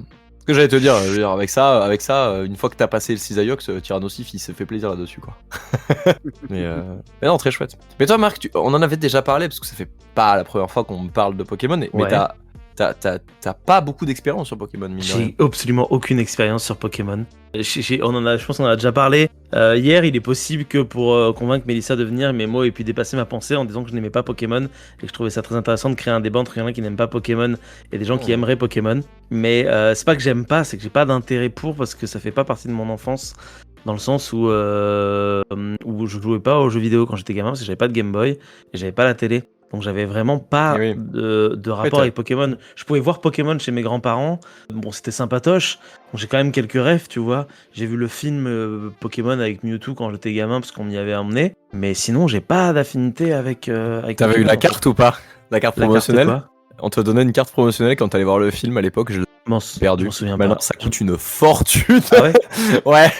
Ça, c'est... Je vois même pas de quoi tu parles. Franchement, non, je sais pas. C'est une carte J'avais quand même des mal petites, traduite. en J'avais des plus. petites figurines, je me souviens quand j'étais gamin, parce que c'était important dans la cour de récré, il fallait en avoir et tout. Et puis je sais pas pourquoi, les gens ils jouaient à se les échanger et tout. Et puis il y avait un connard qui m'avait arnaqué un peu, il m'avait changé mon Raichu que j'aimais beaucoup contre de la merde, en prétextant qu'il avait gagné un truc. Et je pense que si j'avais été adulte, si j'avais été un adulte dans le corps de l'enfant, je lui aurais cassé les couilles, je pense, au sens propre comme figuré. Mais malheureusement à l'époque j'étais un enfant dans un corps d'enfant, donc j'ai fermé ma gueule. Mais ouais, Pokémon pour moi c'est tout ça, c'est un mélange de genre d'un peu de frustration et de genre je comprends que les gens aiment, mais j'y vois pas d'intérêt et j'ai l'impression, et là c'est le vieux con qui est en moi, que ça a de moins en moins de sens. Ok. En vérité, si tu veux quand même regarder un truc et t'intéresser à l'histoire de Pokémon, c'est très... Non, mais si c'est vraiment juste pour le lore de Pokémon, l'histoire de base, quoi, presque. Il y a une série qui s'appelle Pokémon Les Origines, qui fait genre 4 épisodes. Qui est Et très chouette. 4 épisodes hein, Et ils sont d'animé. courts en plus. Et c'est l'histoire de Red et de Blue, si je me trompe pas. Ouais, c'est ça, ouais. Et c'est très rapide et assez bien dessiné puisque pas si vieille. Donc, Elle a que quelques années, hein, je crois qu'effectivement, elle est pas très très vieille, t'as raison. Ouais. Mais ouais. elle est super chouette, c'est une très bonne animation en plus de ça. En fait, ça reprend les grandes lignes effectivement du Pokémon rouge et bleu. Hein. Mais du coup, est-ce C'est qu'on ça, hein, peut tu m'arrêtes répondre si je me trompe, mais- à mes questions? Les Pokémon, ce sont les animaux de l'univers, les vrais animaux n'existent pas. Ouais. Donc ils Alors, mangent des Pokémon alors. Et bah alors justement, il y a plein de fois où dans les communautés c'est pas clair parce qu'en fait, il y a des questions effectivement de manger des Pokémon, mais il existe également des animaux et alors, en tout cas dans l'animé c'est pas clair. Dans le jeu il y a que les Pokémon. Dans le jeu c'est les seules créatures que tu croises, donc tu ne croises pas d'autres êtres vivants à part des humains et des Pokémon. Dans l'animé c'est plus flou. Dans le manga aussi d'ailleurs. Mais effectivement. Si les Pokémon ne sont pas des animaux, dans ce cas c'est des créatures magiques, ou alors c'est des créatures issues d'un univers parallèle. Comment elles se reproduisent? En fait, chaque jeu. Alors, c'est pas chaque jeu, mais en tout cas, il y a des jeux qui ont tenté d'apporter des sortes de raisonnements scientifiques de ça. Voilà. Et en fait, chaque génération va apporter on va dire une chose à la cosmogonie, à la mythologie. Quand est arrivé la 4ème génération avec Dialga, Palkia et Arceus et Giratina, en fait, en gros, Arceus c'est le dieu des Pokémon, il a créé tous les Pokémon, il a créé les humains, c'est Dieu. Voilà, littéralement, il y a un Pokémon, c'est Dieu. Tu peux le capturer, mais c'est Dieu. Chelou. Oui, c'est chelou, mais c'est Dieu. Et en fait, effectivement, dans la 4ème génération, en gros, les méchants, la Team Galaxy, c'est les mecs, sans dire qu'ils s'y opposent, en fait, ils veulent contrôler Dieu, contrôler le Dieu mauvais, parce que c'est Giratina qui cherche en fait. Ils veulent contrôler l'espace et le temps parce qu'en fait ils veulent s'élever au rang de Dieu, puisque c'est globalement en fait une espèce d'allégorie du clergé, de la religion, machin et tout, qui est encore plus présent dans le 5e opus où pour le coup vraiment genre il y a carrément des gens qui vont prêcher, etc. Mais bon, c'est d'autres types de discours. Mais chaque Pokémon va apporter une forme de cosmogonie différente jusqu'à arriver avec des Pokémon qui voyagent dans le temps, qui vont ramener du passé, du présent, du futur, qui vont avoir des espèces de pouvoirs quasi mythologiques, que ce soit à l'échelle de l'humanité ou pas. Et en fait, effectivement, dans les jeux, c'est pas trop exploité. C'est finalement, quand tu les captures tous, c'est que tu lis les entrées du Pokédex, que tu vas avoir ce genre d'informations. Donc si tu fais tous tes Pokédex et que tu lis toutes les petites entrées, et ben en fait le jeu est assez glauque. Franchement, ouais. Bah ouais. Tu m'étonnes. de fou. Ouais, non mais de fou, hein. Tu sais, genre t'as notamment sur les types spectres, si jamais tu veux t'éclater, honnêtement, tu vas lire les descriptions des Pokédex du type spectre et tu fais mais j'ai pas envie de vivre dans ce monde en fait. C'est terrifiant, c'est littéralement terrifiant. Je veux dire, à n'importe quel Pokémon rue, tu peux croiser des Pokémon qui littéralement kidnappent des enfants. Mais tout va bien, tu vois. Mais parce qu'après, il y a un côté un peu yokai dans les Pokémon pour les Japonais. Exactement. C'est ça, c'est là d'où vient l'origine en fait du truc. Et C'est des petits trucs qui sont à la fois ni gentils ni méchants, mais qui sont un peu les deux en même temps. C'est ça. Pokémon, ça vient de Pocket Monster. Hein. Donc, voilà. Ouais. Et en gros, si tu devais résumer Pokémon en une phrase et de manière la pire possible et la meilleure possible à la fois, je pense que tu pourrais dire que Pokémon, c'est presque l'histoire en fait d'un jeu, un maxi papier caillou ciseaux. Ouais, c'est vrai. Ouais, c'est vraiment genre. Ouais, c'est vraiment un très grand pierre feuille ciseaux. Voilà. Mais c'est 21 types ou 22, je sais plus combien. Avant il y en avait genre 6 quoi. Maintenant c'est un peu le bordel. Non, il y en a. Il y en avait voilà. Il y en a 18 dans la première génération. Non, il y en a 18 aujourd'hui et dans la première génération, il y en avait 15. 15. Il y en avait 15. Mais il y avait genre eau, feu, terre, air, électricité, spectre. Et c'est tout. Ah non. Tu oublies poison, plante. Il y avait insectes, dragon, électrique, combat, feu, ça fait 5. Ouais. Ok. Vol, spectre, plante, sol, glace, ça fait 10. Ouais. Normal, poison. Normal. Ouais. Roche et eau. Ouais. À partir de la deuxième génération, tu as acier et ténèbres en plus. Et à partir de la 5e, 6e ou 6e, il y a le type fée. 6e. Pour contrer le type dragon un peu trop cheat. C'est un peu trop pété, ouais. Voilà. T'en as pas tant que ça en vrai. En fait, t'en as pas tant que ça. Et c'est là où les acromes interviennent, c'est que du coup, c'est cool parce que même si ça a créé quand même un vaste équilibre, il y en a qui trouvent que effectivement, c'est encore un peu pas balance, notamment parce que le type dragon est très fort, le type fée est très fort, le type acier, c'est des types qui sont plus forts que les autres. Du coup, t'as par exemple Pokémon Xenoverse qui a rajouté un autre type que beaucoup de gens aimeraient bien voir dans le jeu principal, qui est le type son. Ok. Voilà. Son. Ouais, le type son. Parce qu'il y a plein de Pokémon. Ouais, il y a plein de Pokémon qui utilisent des attaques sonores et tout, berceuses, machin et tout, tu vois, ce genre de choses. Ils disent, en fait, le type son pourrait être efficace sur le type eau, parce que tu sais, genre, ça résonne dans l'eau, ça peut être faible contre le métal, parce que du coup, le métal repousse les sons, ou enfin, contre le type proche, ce genre de truc. Et en fait, ça permettrait de créer une forme, tu vois, genre de contre-équilibre. Ouais. Plein de gens, hein. Et d'ailleurs, c'est tout le principe de Pokémon Uranium, puisque Pokémon Uranium introduit le type Uranium, enfin irradié, où en fait le type Uranium est faible à tous les types et fort contre tous les types. Voilà, parce que forcément les irradiations c'est fort contre tout le monde et en même temps ça t'affaiblit. Donc tout le monde est faible contre. Voilà. Et du coup, et ça crée une logique interne au jeu. Et en fait, il y a plein de trucs que tu peux. Enfin, qui sont dans les jeux principaux ou même dans les acromes qui sont justifiés par le scénario, que je trouve de manière vraiment pas déconnante. Il y a vraiment des mecs qui, même au scénario, se sont bien cassés le cul. Pas tous, évidemment, mais il y en a, mec, ça va, hein. Enfin, il y a vraiment des trucs avec une super histoire très solide. Et puis le côté positif aussi, je trouvais aussi beaucoup la musique. Souvent j'accroche à des jeux ou des films quand il y a des bonnes musiques. Et c'est vrai que j'arrête d'y jouer, mais il est pas si rare que je sifflote ou que dans ma playlist plaisir coupable de ma petite 106. On y retrouve le thème de la bicyclette que j'aime beaucoup. Voilà. Et qui, voilà. C'est absolument pas un Bicycle 10 Hours, mais tu comprends. Mais du coup, c'est le thème de l'avant-ville.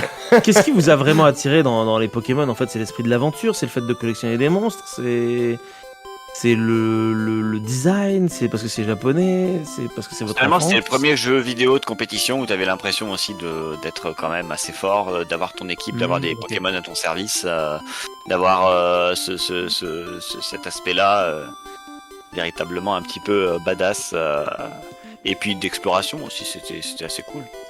Ouais, enfin, c'est du RPG, c'est-à-dire que ça aurait pu être Final Fantasy ou Dragon Quest. Tu crées ton équipe, tu renforces ton équipe, tu donnes des matériaux, c'est le même principe, littéralement. Ouais. C'est simplement que là, tu collectionnes des bestioles, effectivement, t'as raison, comme tu dis, il y a le côté où tu pars à l'aventure Plus de ça, bah, ton protagoniste, il est comme toi, il a 10 balais, tu pars à l'aventure à 10 ans, ce qui est complètement irresponsable, faites pas ça. Bien évidemment. Mais du coup, tu pars à l'aventure, t'as 10 ans, tu t'identifies facilement au personnage, il y a rien qui est dangereux, à part la Team Rocket où on te dit mon dieu, ils sont méchants, ils volent des Pokémon, bouh, c'est pas bien. Et en fait, ouais, c'est ça, c'est le frisson. Enfin, c'est le frisson de l'aventure. Parce que tu vois, Final Fantasy, ça a très bien marché, mais ça reste. Enfin, tu vois, par exemple, si je vais voir mon daron et je lui dis t'as vu le dernier Final Fantasy, il va pas comprendre. Tandis que si je lui parle de Pokémon, il va comprendre. Donc, ça veut dire que ça a atteint un tel statut que n'importe qui sait à peu près ce que c'est Pokémon. Et mais alors, il y a deux choses. Il va y avoir des générations encore et encore. Et pourquoi ça a marché et pas Digimon, par exemple? Alors, pour moi, il y a deux réponses à ta question. Oui. La première, c'est que du coup, par rapport à Final Fantasy, c'est que c'est pas Nintendo, c'est Square Enix. Et ils ont pas la même tête de Raph. Ouais, comment dire, ils ont pas la même aura parce que Pokémon est sorti après Mario. Et Mario, quand Mario est sorti, c'était un mastodonte en fait. Genre ils sont arrivés avec Mario, puis ensuite t'as eu Zelda. Et en fait, juste à partir de là, les les mecs ont des bangers en fait alors actifs depuis toujours pas. Alors que Square a sorti Metroid. Je dis pas de conneries. Ouais, non, même pas, non, si, pas du tout, c'est pas du tout Metroid, c'est Capcom. Non. Donc, pas du tout. Non, c'est Megaman Capcom. Metroid, je ne sais plus ce que c'est. Mais du coup, c'était Square, ils avaient sorti Final Fantasy, mais ça reste un jeu. Enfin, c'est pas Nintendo, ils avaient pas l'aura affiliée à Nintendo, parce que c'est pas eux qui l'ont sorti. Et puis, la deuxième solution, c'est que c'est sorti, en fait, il y a une espèce de. Comment dire, de sortie mondiale, en fait. Et. Enfin, moi, je me souviens effectivement de publicités qui passaient à la télé, de machin. Enfin, on était inondés de produits. Et en fait, les mecs ont calculé leur coût comme ça. Hein. Globalement, c'était un jeu à produits dérivés. T'as une mascotte très bien établie, clairement identifiée. Pikachu, tout le monde sait qui est Pikachu parce que c'était facile. Tu fais un petit rongeur électrique et jaune, c'est facile. Il est mignon, t'as envie de lui pincer les joues, t'en fais des peluches et voilà, t'en vends des tonnes et des tonnes. Et c'est ça qui fait marcher de la même manière que Star Wars a fonctionné parce que tu as des sabres laser en fait, des combats dans l'espace qui font biu et c'est le même principe. C'est vraiment genre des trucs qui sont facilement marketables en fait. Je pense que c'est aussi pour ça que alors que Final Fantasy. En fait, les héros, c'est pas les Métarias, c'est pas les gros Ifrites, c'est pas les trucs, tu vois, ça reste des humains comme toi et moi. Alors que dans Pokémon, les héros, c'est les Pokémon. Toi, tu n'es juste que le mec qui leur donne des ordres, en fait, et ça peut être n'importe qui. Je pense que c'est à ça que tient le succès de Pokémon. Ok. Tu regardes quoi, Raph ? J'ai pensé, je voulais retrouver le discours de Cynthia sur YouTube, mais j'ai simplement retrouvé une vidéo de YouTube qui dit How Cynthia's team terrorized a generation. A generation, ah ouais, putain, je c'est c'est franchement les premières secondes où tu vois vraiment l'animation est magnifique quoi.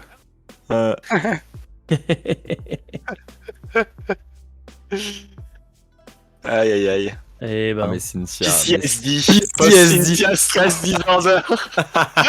Ah j'aime bien. Et pourtant, quand toi tu regardes tout le truc, enfin que tu débunk, on va dire entre guillemets, tout le truc. En fait, son équipe, bien sûr qu'elle a des grosses faiblesses, mais à l'époque, en fait.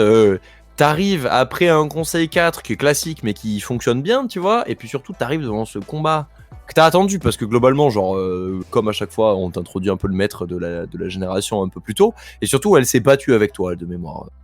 Et donc tu vois ces Pokémon, t'es là, t'es en mode ouah, Karchakrok.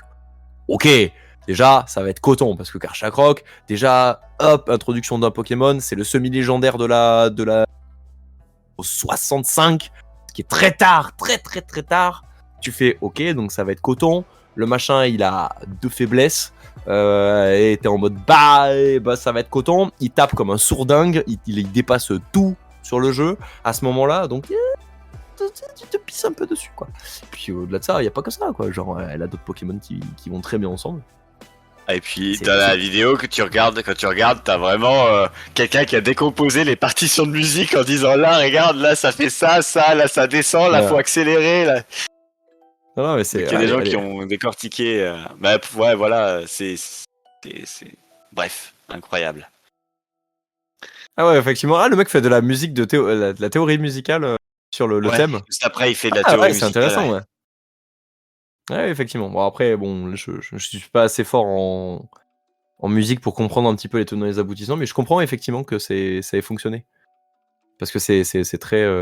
Moi, genre une musique que j'aime beaucoup dans Pokémon, c'est celle-ci que je vous mets là.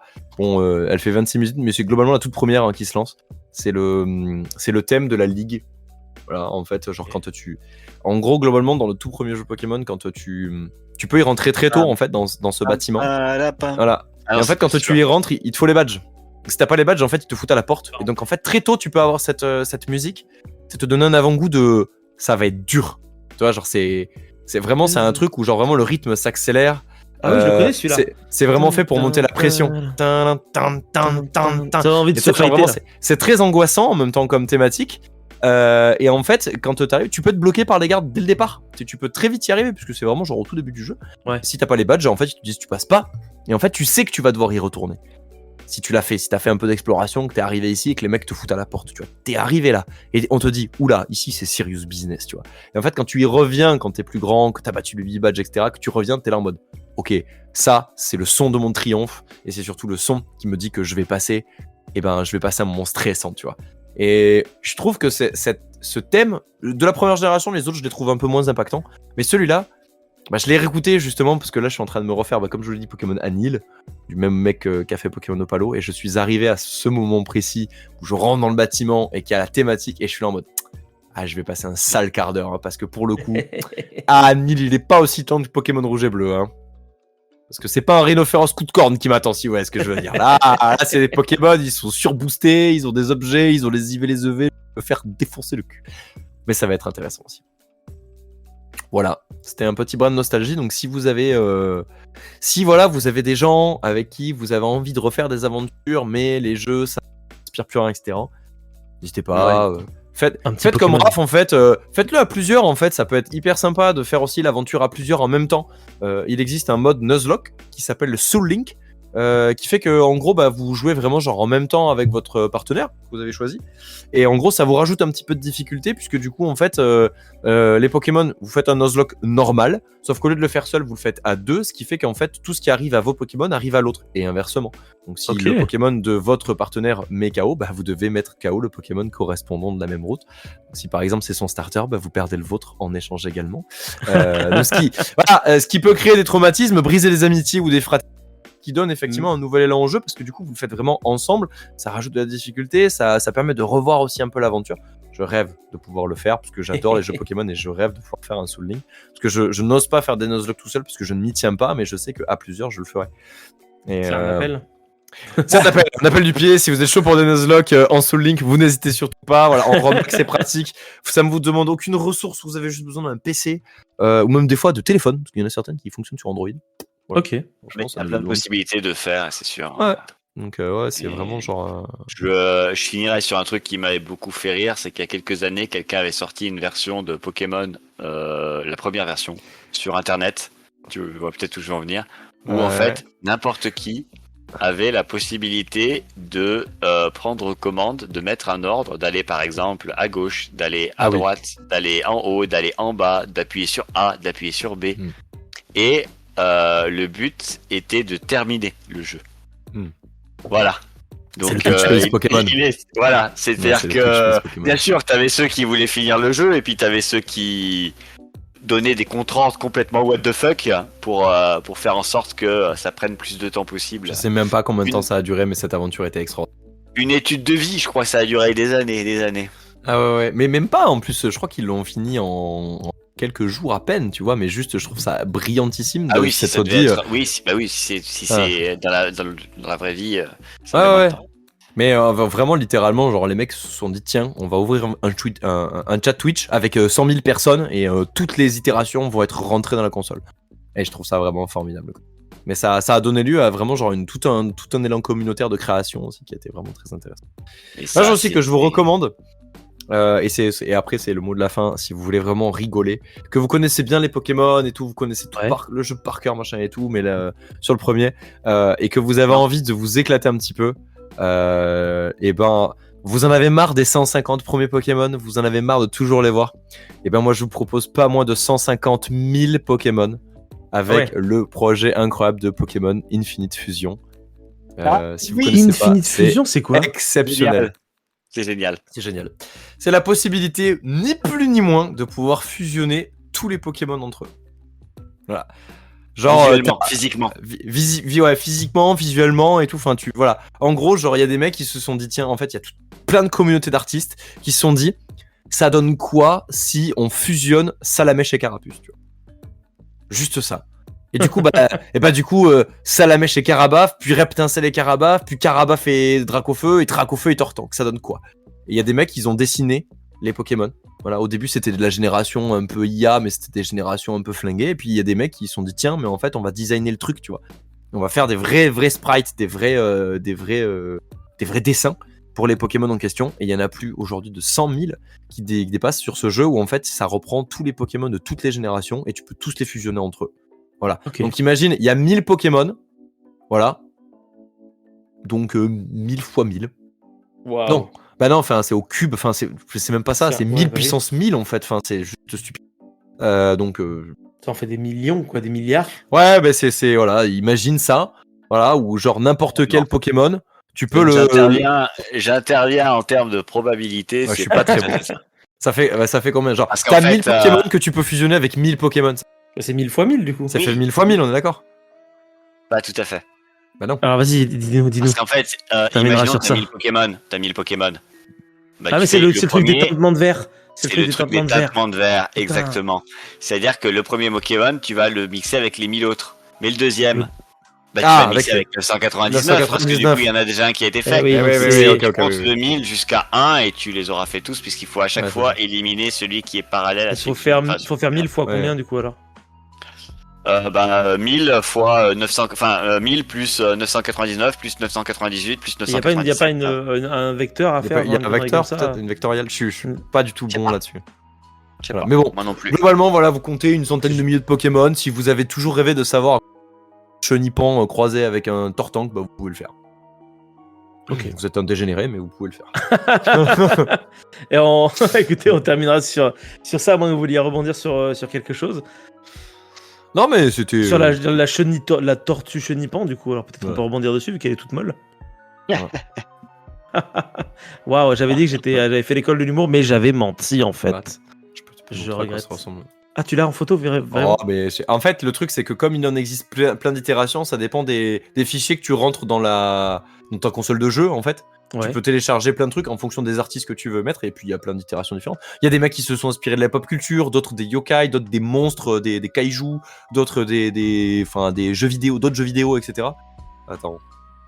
Infinite Fusion, Chenipan, Tortank. Hop! Calculator V6, parce que je l'ai, parce qu'effectivement, voilà, si jamais tu veux t'éclater un petit peu, tu vas savoir à quoi ça ressemble. Tiens, je te le mets dans la salle de pause. Hop! C'est un calculator qui existe, lequel tu peux aller et tu peux rentrer les Pokémon que tu veux. Donc par exemple, Blastoise et Chenipan, il est au début lui. Il s'appelle Blastoise en anglais, putain. Ouais, c'est Blastoise et Caterpie, et tu mets Calculate et il va te sortir la gueule que ça va avoir. Voilà. J'ai un peu peur. Il a tellement une bonne tête. En gros, c'est soit un Chenipan bleu, soit un Caterpie, un Tortank vert avec des dreads, quoi. Ouais, en fait, il te met souvent les couleurs de ton Pokémon à gauche et les couleurs de ton Pokémon à droite. Tu vois, comme ça, c'est deux possibilités. Voilà, c'est ça. Et ce qui est intéressant, c'est que du coup, là, si tu veux, c'est un outil que je t'ai envoyé. Tu peux... Ouais, voilà. Tu peux donner ce genre... Ça te donne ce genre de truc.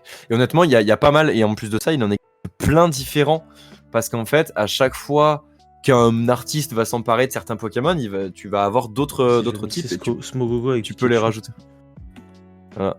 Smogogo Pikachu, vas-y, c'est rigolo ça. Voilà, donc si vous savez pas quoi faire un jour, immonde, c'est horrible. Voilà, une après-midi où il pleut, mesdames et messieurs, vous n'hésitez évidemment pas. Vous allez sur le randomizer de Pokémon Fusion ou sur les calculs et ça va vous donner bon, celui-là il est pas très précis, mais voilà. Et puis vous ouvrez Pokémon Infinite Fusion, le jeu gratos, téléchargeable sur n'importe quelle plateforme. Tapez Pokémon Infinite Fusion, vous trouverez bien un miroir qui va vous le donner. Et honnêtement, vous passez des très très bons moments parce que c'est très très drôle. Il est très perturbant le. Ah ouais, j'avoue, il a une bonne gueule. Hein. Ah ouais, non, Il me fait un peu bader en vrai. Hein. Franchement. J'aime beaucoup Comment tu dis Ramolos en anglais? Slowpoke. Oh, merci. Bah oui. Ah, celui-là. Bah Oh, oui. celui-là. Oh, celui-là. Oh, celui-là. Oh, Ça y est, je celui-là. pense qu'on a perdu. On a Voilà, perdu là, Raph. Non, Raph, non, il va non, faire non, ça mais toute la nuit. Hein. j'ai pris un Caninos et un Ramolos parce que je savais que ça allait rendre un truc épique. Oh la vache. À droite, effectivement, c'est quelque chose. Hein. Oh la tête que ça lui fait, dit. Et celui de gauche est mignon quand même. Oui, il est mignon, celui de gauche. Il est mignon. Il est mignon, j'aime bien. Mais voilà. Donc si jamais, effectivement, tentez l'aventure des Romac et des fangames, ça vaut. Avec plaisir. Voilà, il y a plein de trucs qui existent. Ne faites juste pas Pokémon Clover, parce que si vous êtes un petit peu cardiaque, il vaut mieux pas, c'est une mauvaise idée. Ouais, il arrive pas à me faire celui que je voulais faire. J'ai pris Ampharos et Magnéton et ça me fait rien. Ah, je pense que... Mais pourtant, il existe, hein. Enfin, tout a été fait. Hein, donc, Des fois, ils y arrivent pas en fait. voilà. Mais... Parce que c'est comme ça. On va prendre Infinite Fusion. Moi, genre très régulièrement sur Pokémon, sur YouTube, ils m'envoient des shorts où il y a des nouvelles créations toutes les semaines de mecs qui font des trucs. Et en fait, à chaque fois, ça me... Alors sinon, ça marche avec Magnemite, même si c'est son évolution d'avant. T'as le Infinite Dex aussi qui te le... Bah tiens, voilà. Avec Magnemite. C'est le numéro combien? Magnemite, 81. Tiens, regarde. Tu l'as aussi sur ce lien-là. Voilà. Sur ce lien-là, t'as aussi... C'est directement genre par artiste, entre guillemets. Ils ont aussi refait certains sprites pour justement avoir des nouveaux sprites de base, entre guillemets. Et donc, à partir de là... t'as des nouveaux sprites qui te permettent d'avoir des trucs. Oh, l'Hypégon Ratatak, c'est ridicule. Voilà, donc. Comment ils s'appellent les trilobites là? Non, les trucs tout droit là, c'est. Trio Picker. Trio Picker. Oh, c'est dégueulasse. Dégueulasse. Oh là là. Oh, il est incroyable le Blastoise. Oh, il est génial. Les crashs de ses canons et tout, c'est stylé. Ouais. Celui de gauche, il est cool. Celui de droite. Ouais, celui de droite, il a un peu cœur. A pas passé 9 mois. Ah, c'est ça. Ça a pas passé 9 mois celui-là. Voilà. Mais honnêtement, genre, le deuxième lien que je vous ai envoyé, c'est un qui est plutôt un truc communautaire. À chaque fois, il a une bonne tête. Mais le deuxième lien, vous avez aussi les artistes qui sont crédités. Et vous voyez qu'il y a plein de gens qui en font. Il y en a qui sont plus ou moins talentueux, mais je trouve qu'il y a des trucs. Putain, c'est exceptionnel. Hein. Quand je fais ça. Genre celui-là, par exemple, je le trouve absolument incroyable. Hein. Voilà, vous avez ce genre de conneries, quoi, par exemple. Mais bon, voilà. Donc, n'hésitez pas. Vous avez plein de Ramoc et de fangames qui sont sympas. Ça fait 6 fois que je le dis. Bref, amusez-vous bien. Et je pense que sur ce... Sur ce, on va... on va continuer toute la nuit à scroller pour les trucs les plus curse qui existent. Les plus, ouais, je crois que là, ça vient de générer une passion. C'est une nouvelle passion, mais fais gaffe à la roule 34, hein, parce que spécialiste de ça, tu te doutes bien que y a eu des débordements. Non, mais ça me frustre, ça marche pas. Va sur le truc d'artiste que j'ai mis, le deuxième lien, tu verras, il y en a beaucoup plus, il y a plein de choix. Il y a plein de trucs hyper stylés, il y a des trucs très drôles aussi. Et, il est un peu compliqué à faire. Non, mais tu défiles. Enfin, soit tu peux défiler, soit je pense que tu dois rentrer les noms, mais je pense que je peux t'aider. Ouh là là, j'ai créé un truc sans faire exprès. J'ai créé quelque chose. J'ai créé un monstre. Non, t'inquiète, c'est juste Pokémon. Tout va bien. T'inquiète, c'est juste Pokémon. C'est juste Pokémon. Ah, il me le fait au hasard, Psyduck. Ah merde. Bon, c'est pas très grave, je vais perdre du temps. Bon bah écoutez, on vous dit des bisous et puis on vous salue les auditrices, les auditeurs. On espère que cet épisode il vous aura plu, que vous avez kiffé parler Pokémon avec nous. D'ailleurs, vous pouvez continuer à parler dans les commentaires pour dire quels sont les types de Pokémon que vous avez envie de voir dans le futur, tout sur Pokémon et tout. N'hésitez pas et nous on vous dit à la semaine prochaine pour un prochain épisode. On sait pas de quoi ça parlera, mais c'est sûr que ce sera avec des gens très sympathiques et très talentueux comme nos deux invités de ce soir, bien évidemment. Sur ce, ciao. Merci beaucoup. Bisous. Il y a des trucs très très cursed, hein. Putain. Il y a des trucs vraiment classe, hein. Par contre, hein. Ouais.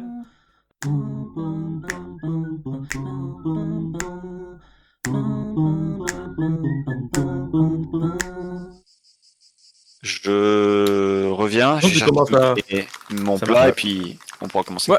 Putain, je suis dingue pour mon flanc, j'ai les boules. Ouais, je comprends. T'as pas un autre truc pour genre compenser. Des pralines, mais j'étais très heureux de manger du flan. Mm. C'est peut-être juste moi qui suis parano, mais je trouvais que le goût était vraiment chelou. Bah non, mais faut pas prendre de risques. Hein. Bah, Honnêtement, genre avec les 9 œufs, frais, faut ouais. mieux, quoi.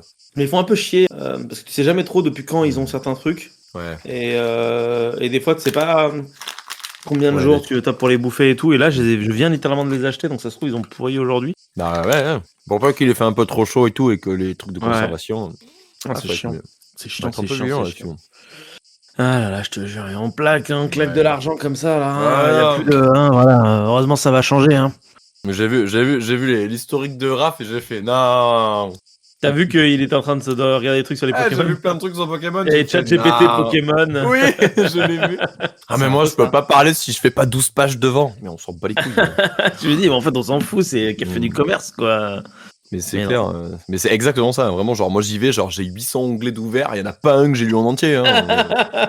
Ah, mais j'y vais, mais genre, avec. Hey, j'ai envie de parler de ça parce que je trouvais ça rigolo. Est-ce que je maîtrise le sujet? Pas du tout. Pas du Est-ce que j'ai tout, fait mais- 250 heures de recherche pour faire une. Ben non, sinon, j'aurais fait 250 heures de recherche et j'aurais fait une vidéo. Voilà. Alors que là, je suis là, on est en mode, les gars! On est à la bonne franquette, il y a le pastis, Il y là. a le et pastisseur, voilà. il y a le pastisseur. Pastis pur ou moresque? Ah, j'évite le sucre. Je mets pas trop de sirop dans mes flancs. Dans mes pastis, pardon. D'ailleurs, j'ai une question pour toi, parce qu'on m'a posé cette question dans un bar l'autre jour. Ouais, vas-y. Putain, elle fume sa pizza, c'est incroyable. C'est pas des pizzas, c'est des pâtes. Ah, c'est des pâtes, Des- pardon. Des pâtes au cordon bleu, je crois. Tac. Oui, le pastis, tu le bois dans un ballon ou dans un verre à pastis long? Dans un verre à pastis long, mais s'il y a un ballon, je prends un ballon. Ok. Parce Enfin, que en fait, ça. le jour ça- dans un bar, il y a un mec qui m'a dit, j'ai dit, je peux avoir un pastis? Il m'a dit, d'accord, ballon ou verre pastis long? Ça Et je change dis, pas c'est le la goût. première fois qu'on me pose cette question. Je dis, Bah ça change ouais. quelque chose? Et il m'a dit, en vrai, non. Moi, je trouve que non. Mais Bien on sûr m'a que non. engueulé l'autre jour parce que j'ai servi dans un verre à ballon. Donc maintenant, je pose la question. Et là, t'as un vieux qui a fait, ouais, mais faut toujours boire dans un verre à pastis long, enfin, ballon.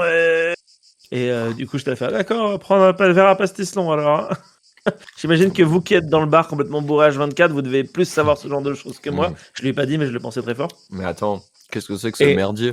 Et apparemment, parce que du coup, je me suis renseigné, parce qu'il y a une collègue de Raph à la Grotte Chauvet qui est marseillaise, et du coup, je lui ai posé la question, et elle m'a dit Erreur, mais que, vas-y. en gros, ouais, la conversation a duré longtemps du coup. Mm. En gros, le verre à pastis long, c'est quand tu prends un pastis allongé avec de l'eau, et le ballon, c'est quand tu le prends pur. Bon, il est pas pur, mais genre, t'es obligé de mettre de l'eau, mais en fait, Bah, tu effectivement. mets, en fait, quand tu le prends pur avec les glaçons, quoi. Ouais, voilà. Non. Et du coup, les glaçons fondent dedans. Ouais, connerie, ça. Connerie. Non. Dans un verre à ballon, en fait, ton dosé métrique, comme en fait, il est rond, ton putain de ballon, bah, en fait, le trait est plus bas. Du coup, tu mets la même quantité, mais du coup, effectivement, je sais pas si ça change quelque chose, effectivement, au niveau de la longe. Donc, peut-être qu'effectivement, il est un peu plus fort en goût, parce que pour le coup, je pense que tu mets moins d'eau dedans. Mais c'est pareil, il y a que des dégénérés de Lyonnais pour boire du pastis pur. Enfin, Là, c'était une Marseillaise, hein. non, mais Marseillais, n'importe quoi. Qu'est-ce que c'est que ces histoires simagrées, pastis pur? Non, mais on est où là? Attends, mais de Je l'eau. sais pas, Non, mais il y a effectivement une dosométrie. Effectivement, une dosométrie. T'as le pastis piscine, t'as le pastis. Voilà, il y a plein de trucs qui sont différents. Est-ce qu'on tient une chronique sur le pastis? Non, mais non. Mais en vrai, mais moi, je suis pas du tout spécialiste du truc, mais je l'ai déjà vu Ouais. sur certaines marques de pastis où ils mettent genre recommandations pour comment boire le pastis, machin et tout, en mode vas-y, on va vous apprendre à boire. Et donc, effectivement, t'as le pastis allongé dans un verre long, t'as le pastis en ballon, t'as le pastis piscine, machin et tout, où tu fais ça dans un grand verre rond et tu mets plein de glaçons. Et ça se fait aussi, tu vois. En mode, bah. Effectivement, genre, au niveau du dosage, le ballon est un peu plus fort parce que tu mets moins de doses d'eau, entre guillemets. Ok. Je pense que c'est du 1 pour 7 dans un verre long et du 1 pour 5 dans un verre à ballon, tu vois. Mais pareil, c'est ridicule. Moi, ça me- C'est ridicule de dire que tu mets pas d'eau dans un pastis. Enfin, genre, il y a. Mais vraiment, genre. Enfin, à part si t'as des problèmes de digestion comme nous autres, tu vois, et que t'as besoin d'un bon digestif pour cramer tout ce qu'il y a à l'intérieur, c'est quand même un truc à 45 degrés qui est fait pour être bu avec de l'eau. Enfin, Cramé au pastis, quoi. ça n'a aucun intérêt de le boire sans eau. Mais bon. Anyway. Moi, je suis pas marseillais. Bon Je suis que ni moi. Oui, c'est ça, peut-être que dans le Bah. sud de la France, le vrai sud de la France, au bord Ah. de mer, ils boivent comme ça. Hein. Oh, le vrai sud de la France. Oh, tu me heurtes en disant ça. Tu m'entends, tu me heurtes. J'ai tué tous les gens qui sont un peu au nord de Marseille. Bah, moi, je vais juste me chercher le deuxième. Non, j'ai. Ah bah picole, hein, vas-y, Fais-toi plaisir. Ah, mais toi bien, mon cochon. Bah oui, hein. Mais non, petit verre de binouze là. Ah, moi, c'est de l'eau. Ouais, j'en ai pas mal vu de la flotte là, c'est bon. Mais non, mais c'est parce que tu vois, il est pas. Tu vois, il est là déjà, et on n'a pas commencé la chronique. On sait très bien comment ça va se terminer, que ça va pas être fini avant 22h. En vrai, va te reprendre un petit verre. Hein. Moi, je vais me reprendre la bouteille. Prends la bouteille de pastis, fais comme Jules, prends ta bouteille simple. de Voilà, ratafia. la bouteille de raffia, tu vois, directement. En fait, c'est un peu une pièce de théâtre. Vous pouvez pas être tous les deux ensemble. C'est ça. Donc, quand il y en a un qui vient, l'autre doit repartir. J'ai l'impression que tu nous fais un stream bouffe. Pardon, je suis désolé, j'aurais pu Non, manger t'inquiète, après, c'est c'est rigolo. vrai. Tu manges quoi? Des pâtes? Oh, pâtes avec poulet? Pâte avec un cordon et avec Ah, huile cordon bleu. d'olive et sauce soja. Pas mal.